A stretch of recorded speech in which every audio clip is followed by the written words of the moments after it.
मैं कहना चाहूँगी जयप्रकाश जी से कि एलनाबाद के इलेक्शन में आपके सुप्रीमो, केवल जयप्रकाश जी के सुप्रीमो, क्योंकि कांग्रेस में भी सुप्रीमो अलग अलग हैं, हुड्डा साहब मंच के माध्यम से ये कह के आए थे कि कांडा तो मेरा मित्र है, इसलिए जाहिर सी बात है कि कांग्रेस जो है बीजेपी की बी टीम है। चाणक्य नीति की तरह कुलदीप बिश्नोई ये भी कहते हैं कि कूड़ाराम नंबरदार अच्छी वोट लेकर जाएंगे, इस तरह की शुभकामनाएं क्यों कर रहे हैं? आदमपुर चुनाव की यात्रा के दौरान आज हम पहुंचे हैं शहर में और मेरे साथ हैं इनेलो की वरिष्ठ नेत्री सुनैना चौटाला जी। तो आदमपुर क्या बोलता है, यहाँ के लोगों का रुझान कैसा है और इनेलो प्रत्याशी कूड़ाराम नंबरदार को किस तरह का रिस्पॉन्स मिल रहा है, मैडम से बात करेंगे। मैडम जी नमस्कार। नमस्कार। किस तरह का माहौल, आप कई गाँव का दौरा कर चुके हैं, इनेलो का कैसा माहौल है? इंडियन नेशनल लोकदल जहाँ पे भी जाती है, आपने एक चीज़ देखी होगी, बड़ी निष्ठा से और बड़ी बारीकी से काम करके आती है जी। और आज आदमपुर में भी यही सिनेरियो है कि जिसके पास में हम जाते हैं वो यही कहते हैं, आदरणीय चौधरी देवीलाल जी की नीतियों को याद करते हैं और कहते हैं कि आपसे हमारा नाता राजनीतिक ना होकर पारिवारिक है। और इस चुनाव में खास तौर पे उन्होंने इस बात को तवज्जो दिया है कि आपने एक किसान को सम्मान दिया है, हमारे बीच के रहने वाले को टिकट दी है। जिस तरीके से आदरणीय चौधरी देवीलाल जी हमेशा एक कर्मठ, एक सामाजिक व्यक्तित्व को राजनीति में ऊपर लाते थे, वही इतिहास दोहराया जा रहा है। इसलिए लोग में जा रहे हैं तो लोग कह रहे हैं कि चौधरी ओम प्रकाश चौटाला और चौधरी देवीलाल जी जब मुख्यमंत्री थे तो उन्होंने हल्के में काम करवाए हैं, लोगों को अब तक वो याद हैं और बुजुर्ग लोग हैं वो अब भी उनके फैन है कि हमारा ही वोट तो भाई छोटा इनेलो को ही जाएगी।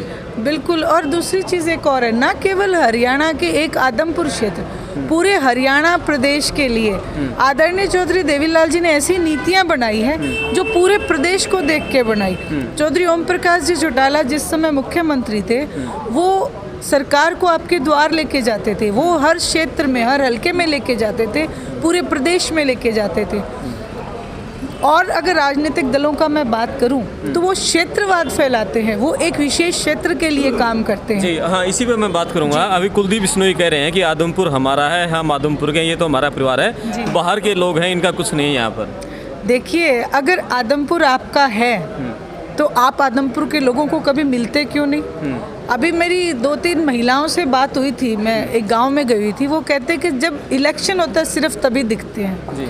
और उसके बाद तो हम ढूंढते ही रहते हैं कि कुलदीप जी कहाँ हैं, और भव्य को तो हमने, कई तो ये कहते हैं हमने शक्ल से ही नहीं देखा हुआ। तो ऐसी अगर स्थिति है, वो घर क्या जिस घर में आप नज़र ही नहीं आ रहे हो, तो ये घर जो है ये चौधरी देवीलाल जी का है, हरियाणा प्रदेश उनका है, ओम प्रकाश जी चौटाला का है और उन्हीं का रहेगा। लेकिन एक और बड़ी बात मतलब है कि चाणक्य नीति की तरह कुलदीप बिश्नोई ये भी कहते हैं कि कूड़ाराम नंबरदार अच्छी वोट लेकर जाएंगे, इस तरह की शुभकामनाएं क्यों कर रहे हैं वो? देखिए, जाहिर सी बात है कूड़ाराम नंबरदार जी अच्छी वोट लेके जाएंगे। वो इसलिए ये अफवाह फैलाना चाहते हैं। दरअसल बात यह है कूड़ाराम जी जीत रहे हैं, वो इस बात को कहीं हजम नहीं कर पा रहे हैं, इसलिए वो, अभी आपने देखा होगा कल का सिनेरियो था कि एक स्वामी जी हैं, उनकी गाड़ियों पे पत्थरबाजी की गई है और वो उन्हीं के लोग निकले हैं, कुलदीप बिश्नोई जी के।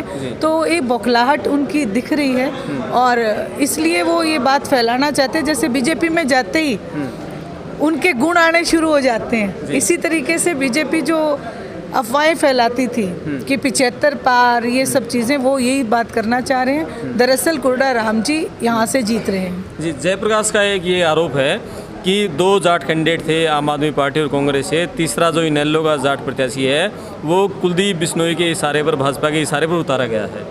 उनका बिल्कुल ये जो इल्ज़ाम है निराधार है, क्योंकि जनता सब कुछ देखती है और समझती है।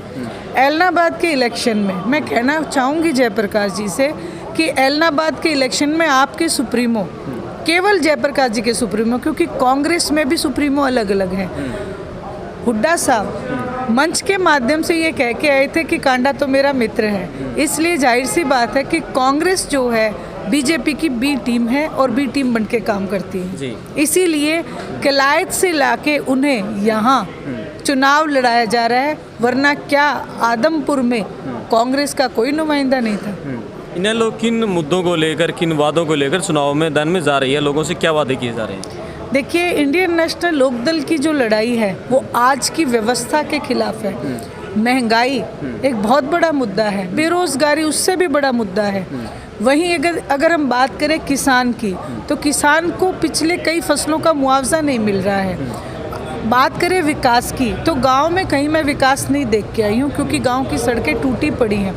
पानी कहीं पे तो इतना ज़्यादा कि फसलें डूबी हुई हैं, सेम आई हुई है, और कहीं पे इतनी किल्लत है पानी की कि लोगों को पीने तक का पानी नसीब नहीं है। इन तमाम मुद्दों को लेके इंडियन नेशनल लोकदल जनता के बीच जा रही है, और मैं ये विश्वास दिलाती हूँ आपके चैनल के माध्यम से कि जैसे ही जनता जनार्दन ने मौका दिया इंडियन नेशनल लोकदल को, ना केवल अब बल्कि 2024 में अभय सिंह जी चौटाला जिस समय मुख्यमंत्री बनेंगे, तभी से मैं ये कहती हूँ कि आपकी तमाम समस्याओं का हम समाधान करके देंगे।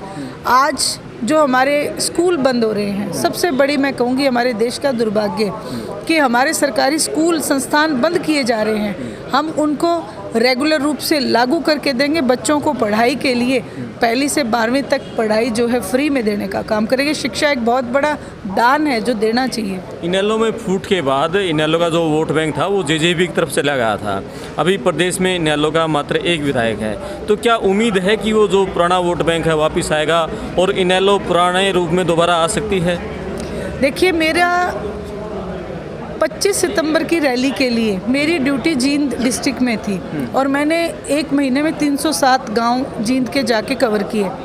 वहाँ एक बात बड़ी निकल के सामने आई। लोगों ने मुझसे ये कहा कि हमसे बहुत बड़ी भूल होगी, क्योंकि जेजेपी जो पार्टी बनी थी उन्होंने फ़ोटो आदरणीय चौधरी देवीलाल जी का लगाया था, लेकिन हम इस बात को समझ नहीं पाए कि हमारे साथ बहुत बड़ा धोखा होने जा रहा है। तो कहते कि अब इस भूल को हम सुधारेंगे, और मैंने कहा कैसे? तो कहते बेटी सवाया करके आपको यहाँ से देंगे। हरियाणा प्रदेश इस मूड में है कि सवाया करके आदरणीय अभय सिंह जी चौटाला को 87 सीटों का जो इतिहास है वो दोबारा दोहराने का काम करें। आदमपुर चुनाव में इनेलो कहाँ खड़ी है, किस पार्टी से मुकाबला मान रही है? मैंने कहा हमारा मुकाबला किसी से नहीं, व्यवस्था के खिलाफ है, और ये व्यवस्था के खिलाफ लोग हमारे साथ हैं। जनता जनार्दन साथ है। जनार्दन नाम भगवान का है, तो साक्षात परमात्मा साथ है। तो हम पहले नंबर पे हैं, पहले नंबर पे ही बटन है, और पहले नंबर पे ही कुरडाराम जी रहने वाले हैं। जी, आपको बहुत बहुत बधाई। और ये थी हमारे साथ इनेलो नेत्री सुनैना चौटाला जी, जिन्होंने